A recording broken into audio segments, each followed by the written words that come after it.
loud and proud. In loud voices we must sing. Cantaremos porque silence means consent. Cantaremos porque silence equals death.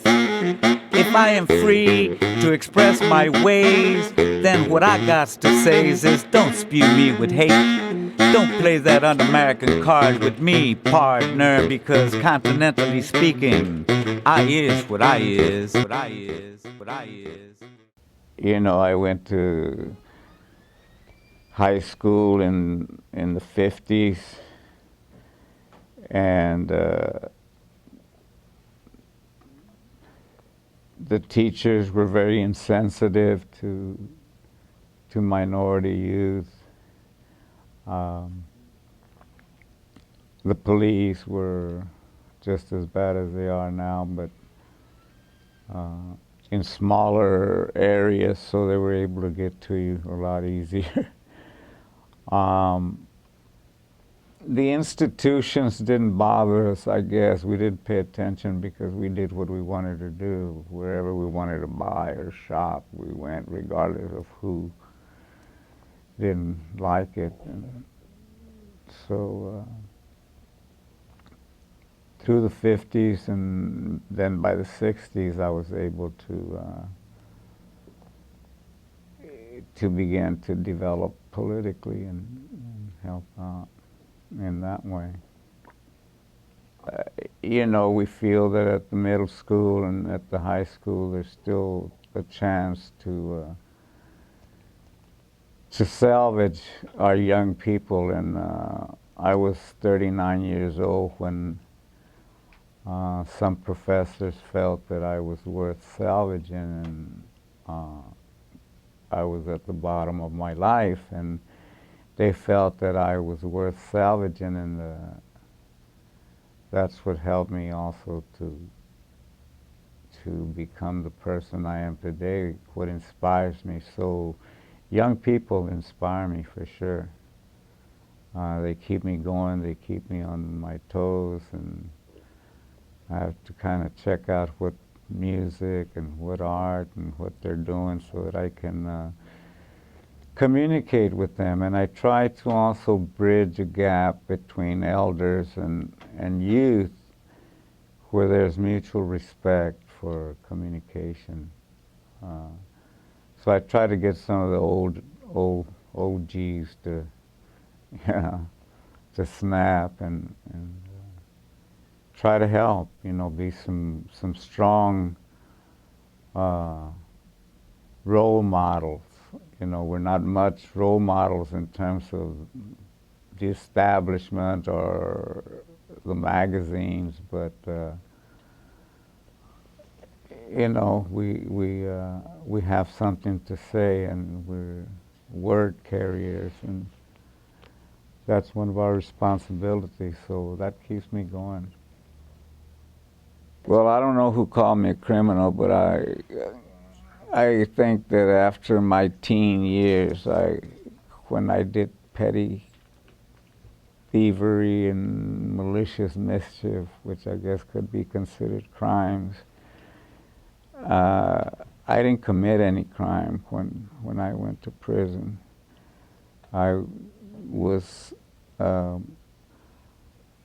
arrested for possession of marijuana and given 15 years, and then another 15, and then 8.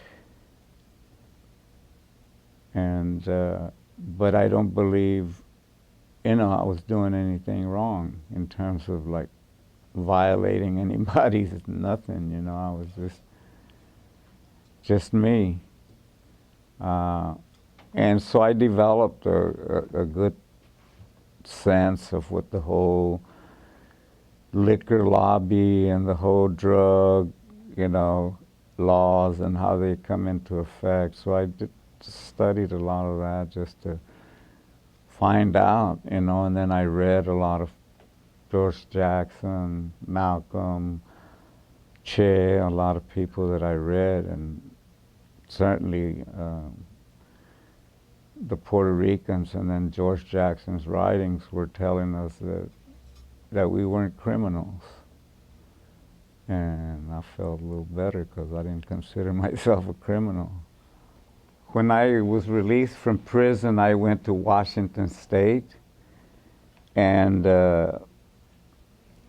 joined an organization there that had occupied an abandoned school, Latino, with the help of all the communities, the white left, the Asian, radical Asian community, the Native American. And so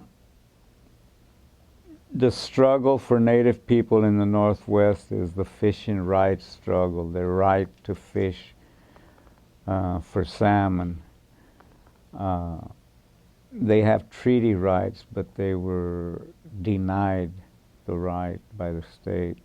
They called us to help them, and we went to help them. And Panthers, who were out of Seattle at the time, the Washington State Black Panthers, they joined us, and a lot of people who had already been there, movie people, and had gotten arrested.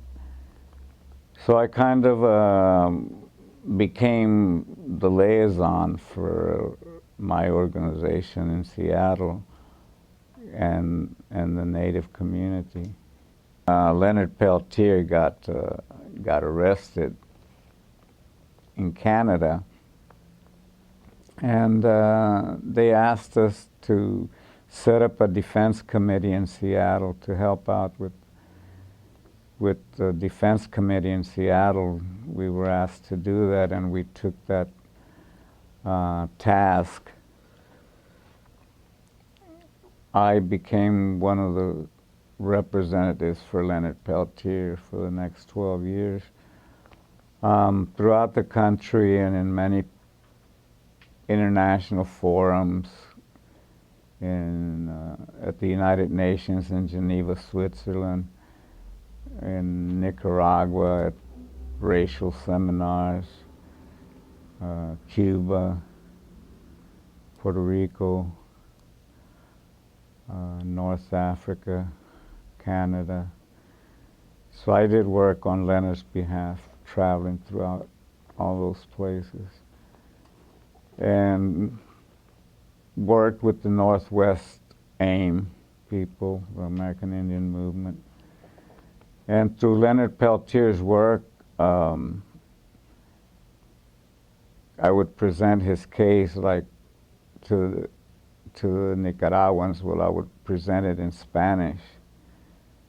And so the Treaty Council asked me to be a delegate with them and go down to the different Central American areas where Spanish-speaking Indian people were. And I helped translate and interpret Spanish to English for the native people down there. The cockroach is seen as a very lowly, kind of yucky. And so that's how the cockroach people, which one of our friends referred to in LA. And so when I got out of prison, cockroach poet, meaning that you're nobody, you're just a poet, I'll read one for, it's a poem I wrote when a young Indian kid was born on the res where I lived. I lived on the Suquamish reservation. And they named him, his Indian name was Hey Kwe Stobes. And I called it Prayer for a Newborn.